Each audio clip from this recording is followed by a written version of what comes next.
Hi hello welcome back to our channel everyday special. ఈరోజు special ఏంటంటే బెండకాయ పులుసు. అవునండి, బెండకాయ పులుసే.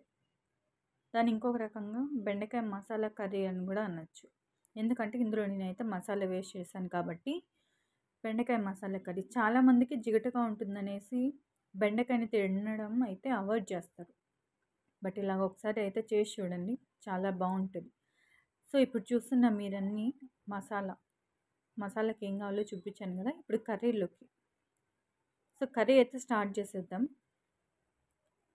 పెనం హీట్ ఎక్కాక అందులో ముందుగా అయితే బెండకాయలు వేసుకొని ఫ్రై అయితే చేసేసుకోండి. బెండకాయలు నూనెలో బాగా ఫ్రై అవ్వాలి, లేదంటే కర్రీలోకి వేసినప్పుడు సరిగ్గా సెట్ అవ్వవు. బెండకాయలను అయితే ముందు ఆయిల్లో బాగా ఫ్రై చేసుకోండి, చాలా బాగా మగ్గిపోవాలి. చూసారా ఇలాగ. ఇప్పుడు అవి సపరేట్ చేసేద్దాం. ఇప్పుడు కర్రీ ప్రాసెస్ అయితే స్టార్ట్ చేసేసుకుందాం. ఇది సపరేట్ చేశాక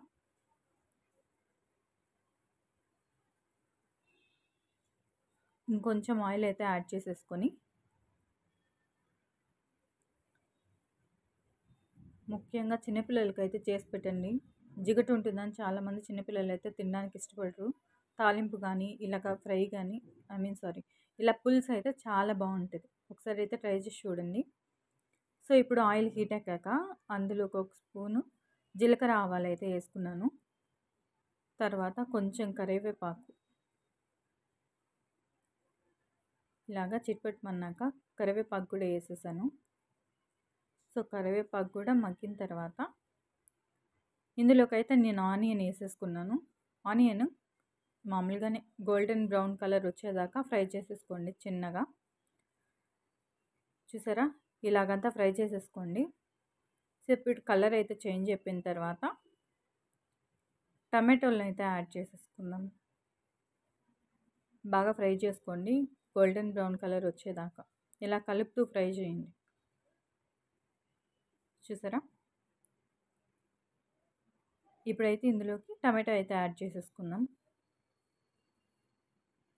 ఇక్కడ టమాటా త్వరగా మగ్గిపోవాలని చెప్పి నేను ఏం చేశానంటే పించ్ ఆఫ్ సాల్ట్ వేసేసి ఇలాగ ఫ్రై చేసేసి మూత పెట్టాను. చాలా త్వరగా మగ్గిపోతాయి టమాటా. ఒకసారి వేసి ట్రై చేసి చూడండి. చూసారా, కొంచెమే వేసాను, ఎక్కువ వేయలేదు. ఇలాగంతా ఒకసారి కలిపేసి మూత పెట్టి చూసాను. 2 మినిట్స్లో అంతా టమాటా స్మూత్గా మగ్గిపోతుంది. చూసారా ఎలా అయిపోయిందో. ఇప్పుడు ఇందులోకి వచ్చేసి నేను మసాలా చూపించాను కదా, ఆ మసాలాను అయితే 2 స్పూన్లు వేసాను, ఎక్కువ వేయలేదు. ఎందుకంటే నేను ఇక్కడ తీసుకున్నది 1/2 కేజీ బెండకాయలే కాబట్టి మసాలా ఇది నాకు సరిపోతుంది. ఇలా అంత పచ్చివాసన పోయేదాకా ఒకసారి అయితే ఫ్రై చేసేసుకొని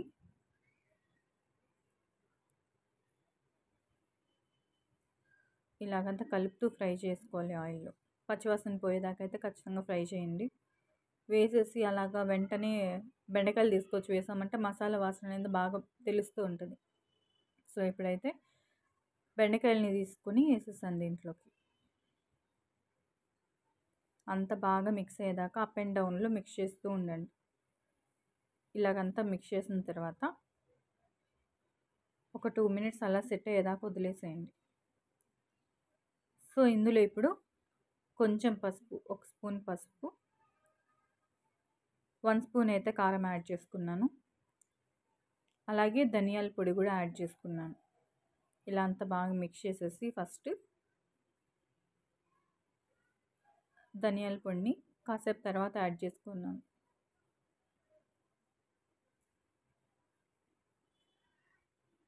మసాలాలు యాడ్ చేసేటప్పుడు అన్నీ ఒకేసారి వేయడం కంటే కొంచెం గ్యాప్ ఇచ్చేస్తేనే టేస్ట్ అనేది బాగా పట్టుకుంటుంది.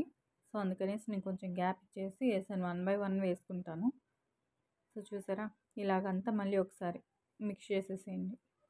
మిక్స్ చేసేసి ఇందులోకైతే చింతపండు రసాన్ని అయితే వేయాలి. నేను ఇందులో క్లిప్ చూపించలేదు, ఎండింగ్లో చూపిస్తాను చింతపండు ఎంత తీసుకున్నాను నేనని. ఇలా అంతా మిక్స్ చేసేసి చింతపండు నీళ్ళని చేయడం పెట్టేసుకొని తొక్కు పడకుండా ఇలాగంతా వంచేసుకున్నాను వాటర్ని. సో ఇలా అంతా వంచేసుకున్నాక ఒకసారి అంతా మళ్ళీ కలుపుకొని లో ఫ్లేమ్లోనే ఉడికించుకున్నాను. హై ఫ్లేమ్లో పెట్టలేదు. హై ఫ్లేమ్లో పెడితే అంత దగ్గరికి అయిపోతుంది, మరి తినడానికి లేకుండా. సో ఇలాగా బాగా ఉడుకుబట్టింది. ఉడుకుబట్టేసాక చూసారా, ఈ క్వాంటిటీ నేను నానబెట్టుకున్న చింతపండు రసం. సో ఇప్పుడు కూర అయితే దగ్గరకు వచ్చేసింది, పులుసు రెడీ అయిపోతుంది. ఒకసారి అంతా మిక్స్ చేసేసుకొని దింపేసుకున్నాను నేను.